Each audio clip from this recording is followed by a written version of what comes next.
U cilju promocije kvaliteta vina koja se danas proizvode u Šumadiji, Udruženje vinara Šumadije je sredinom juna 2014. godine organizovalo prvi festival šumadijskih vina, jedini sajam u regionu na kome se izlažu vina samo jedne regije.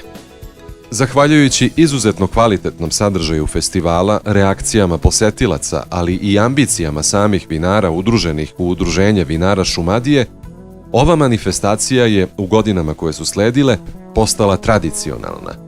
Svake godine u isto vreme, drugog vikenda u junu, u predivnom ambijentu Kraljevske vinarije Podnooplenca, Festival šumadijskih vina gostima pruža veoma bogat kulturno-umetnički program sa mnoštvom raznovrsnog sadržaja, a naročito se izdvaja izložba likovnih radova pod nazivom Umetnost i vino, koja svake godine pobere najbolje moguće kritike.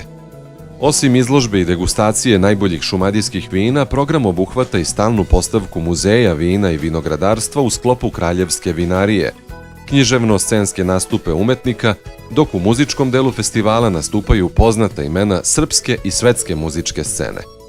Na kraju, ovo je samo jedan od načina na koji vinari Šumadije pokušavaju da daju svoj doprinos razvoju i napretku vinske Šumadije, da zajedničkim snagama grade budućnost Šumadije kao turističke vinske destinacije, promovišu kvalitet vina koja dolaze sa ovih prostora i brendiraju vina i turizam ovog kraja kao nešto što je najznačajnije za njegovo oživljavanje.